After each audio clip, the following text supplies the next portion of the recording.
Ok anh em, thì ở đây mình đang có là Bose Revolve và JBL Flip 7. Thì đó, nói chung là hôm nay mình sẽ thử so sánh coi là Flip 7 và con Bose Revolve này, chất âm của hai cái sản phẩm này nó như thế nào. Mình sẽ đánh giá trước khi mà vô test nhạc cho mọi người xem.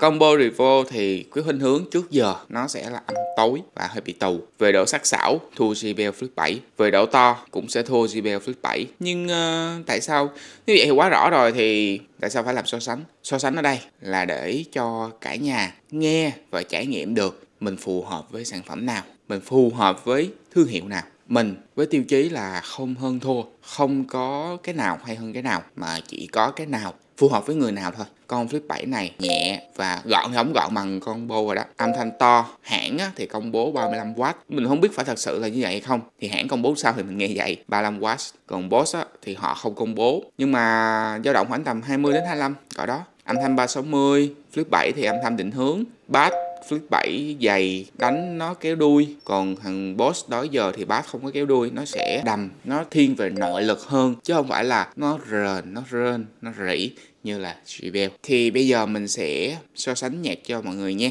Ok, let's go.